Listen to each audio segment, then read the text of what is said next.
Welcome back दोस्तों, एक बार फिर से हमारे YouTube चैनल में आप सभी का स्वागत है। दोस्तों आज की इस वीडियो में हम एक ऐसा बिजनेस आइडिया आप लोगों को बताने वाले हैं जो बहुत ही इंटरेस्टिंग और एक न्यू स्टाइल्स का है।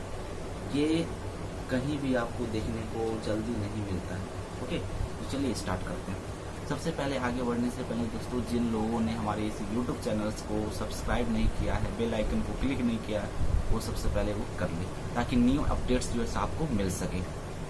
दोस्तों आज हम बात करने वाले हैं बुक्स का बिजनेस आइडियाज। बुक्स, अगर इसका नाम आप सुने हैं तो इसका मतलब आप जान गए होंगे कि बुक्स के बारे में जो है हम बताने वाले हैं, ठीक है। लेकिन वो नहीं कि सेल करना है आपको बुक्स। आपको बुक्स जो है सो बुक्स का बिजनेस करना है, लेकिन नए स्टाइल में करना है। वो नया स्टाइल दोस्तों क्या होगा, आपको उसको रेंट पर देना है, ठीक है। उसको क्या करना है, रेंट पर देना है। मतलब बुक्स सेल नहीं करना है, सिर्फ आपको रेंट पर देना है। तो कैसा बुक्स आपको रखना होगा अपने स्टोर में वो समझ लीजिए। आपको दोस्तों स्टार्ट करना है बायोग्राफी टाइप बुक्स से, ठीक है, या सेल्फ डेवलपमेंट टाइप्स का जो बुक्स आता है, या पॉपुलर बुक्स जो होता है उस टाइप का बुक्स अपने स्टोर में रखना है। जैसे कि दो एग्जाम्पल भी आपको दोस्तों हम दे देते हैं, ठीक है। जैसे स्टीव जॉब्स का के बारे में हो गया, महात्मा गांधी के बारे में और कलाम जी के बारे में हो गया, ठीक है। या एक ले लीजिए मान से नेल्सन मंडेला हो गया, आइंस्टीन के बारे में। तो इनके बारे में जो बुक्स आता है वो आपके स्टोर में रहना चाहिए, ठीक है। इसलिए हम शुरुआत में ही बोल दिए आपको कि बायोग्राफी टाइप बुक्स रहना है, सेल्फ डेवलपमेंट या बिजनेस से रिलेटेड जितना भी बुक्स आता है, और एक होता है पॉपुलर बुक्स, ठीक है।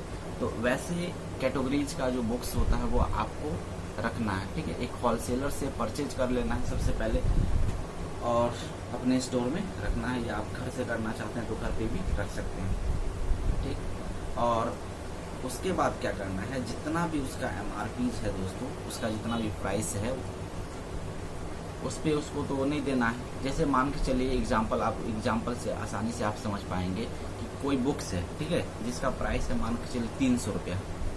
कोई बुक्स है जिसका प्राइस है 300 रुपया और कोई लेने के लिए आया कस्टमर, ठीक। तो उनको बोलिए कि भैया यहाँ पे आपको 2 से 5% के बीच में हम जो है सो कमीशन लेते हैं एक दिन का।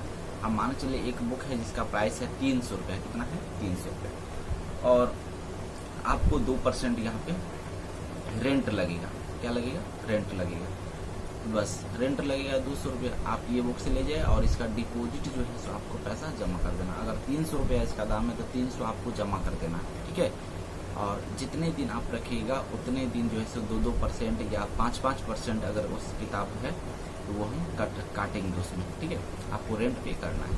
तो अगर मान चलिए कोई बंदा अगर ले गया और 4 दिन में उस बुक्स को पढ़ लेता है, चौथे दिन वो लेकर आया, तो 300 रुपया तो वो जमा किया था बुक्स के बदले, ठीक है।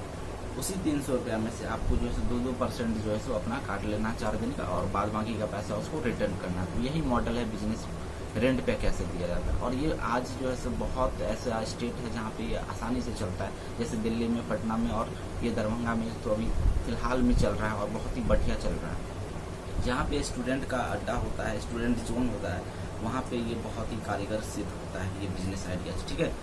एक और इससे रिलेटेड एक छोटा सा पॉइंट है, उसको याद रखना है कि बुक्स का प्राइस जो है सो जमा करवाना है आपको, ठीक है, ताकि वो बुक्स जो है सो डैमेज ना हो या कोई लेके नहीं चला जाए, इसलिए।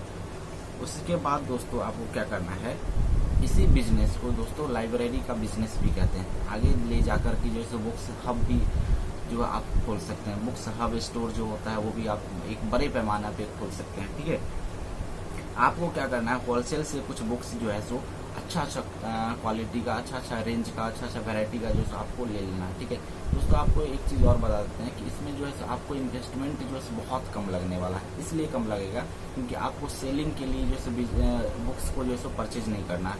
आपको सिर्फ जो है सैंपल के लिए जो अच्छा से अच्छा वैरायटीज़ का जो बुक्स होगा वो आपको अपने स्टोर में रखना है, ताकि जो भी व्यक्ति या कस्टमर्स देखे तो उसको उस बुक्स को पढ़ने का जो है मन करने लगे, ठीक है। तो अब आपको सैंपल के लिए सिर्फ बुक्स लेना है, तो उतना ज़्यादा क्वांटिटी आपको चाहिए नहीं। जब क्वांटिटी नहीं रहेगा और आप होलसेल में परचेज करोगे या डिस्ट्रीब्यूटर से परचेज करोगे थोक में, आपको बहुत ही चीप रेट में जो है वो आपको बुक्स मिल जाएगा। तो इन्वेस्टमेंट की बात करें तो बहुत ही कम होता है, मतलब 5,000 10,000 में आप आसानी से इसको आज ही शुरू कर सकते हैं। दूसरा बात, इसका मेन जो फ़ायदा का बात है वो ये है कि दोस्तों अगर आपका कोई भी कस्टमर्स बुक्स को ले गया, ठीक है, पढ़ने के लिए, और बुक्स एक ऐसा चीज़ है जिसको हैबिट जो होता है ना सर दोस्तों, वर्ड, ये बुक्स में बहुत चलता है। मतलब अगर कोई बुक्स को लेके गया और वो पढ़ लिया, ठीक है, तो उसको हैबिट लग जाएगा, उस व्यक्ति को, उस कस्टमर्स को हैबिट पड़ जाएगा, और वो बार बार आपका जो परमानेंट कस्टमर फिक्स बन ही जाएगा। तो अगर कस्टमर आपका परमानेंट बन गया तो वो आपके स्टोर में जितना भी अच्छा से अच्छा किताब है वो उसको पढ़ना चाहेगा, और वो ऐसा ही चलता है दोस्तों। तो ये एक न्यू स्टाइल्स का बिजनेस है दोस्तों, जो मतलब हर कोई नहीं कर सकता और नहीं करता है। आप देखते होंगे अपने सराउंडिंग्स में कि ये जो बिजनेस मॉडल है वो कोई नहीं करता है। ये जनरली हमने देखा है कि पटना में और दिल्ली में बहुत ही हर जगह एक तरह से, जैसे बाजार समिति है वहाँ पे भी चल रहा था, फिर वहाँ पे मुखर्जी नगर में भी हम कई सारा जो है स्टोर ऐसा हम देखे हुए हैं जहाँ पे आसानी से, और अच्छा भी है, मतलब इसमें लोगों का भी फ़ायदा है, कस्टमर्स का भी फ़ायदा हो रहा है, और आपका भी फ़ायदा हो रहा है। आपका क्या फ़ायदा हो रहा है कि आप जो है सो अपना रेंट ले रहे हैं, मान चलिए 2% या 5% जो भी आप फिक्स किए हुए, कस्टमर का ये फ़ायदा हो रहा है कि आप वो जो है उतना ज़्यादा उनको पे नहीं करना चाहते, नहीं कर पाते। मतलब कोई भी अच्छा किताब जो है सो वो कम पैसा देकर ही जैसे वो पढ़ पाते हैं आसानी से। एक चीज़ और इसमें है जो बहुत ही इंटरेस्टिंग चीज़ है कि आपको दोस्तों इसमें याद रखना है कि जितना भी बुक्स ले, ठीक है, वो एक अच्छे होलसेलर से ले, क्योंकि बुक्स में जो है दोस्तों अगर उस टाइप का बुक अगर आप खरीदते हैं तो आपको 50 to 60% जो है ऑफ हो जाएगा MRP पे, ठीक है। तो उस हिसाब से आपको परचेजिंग करना है। परचेजिंग करने में आप जो है हड़बड़ाइए नहीं, आप आसानी से जाइए, पहले मार्केट विजिट कीजिए, 2-4 शॉप में जाइए, पता कीजिए कहाँ पे क्या है, उसके बाद जो है आपको वहाँ से स्टार्ट अपना जो है स्टॉक मेंटेन कर लेना। धन्यवाद।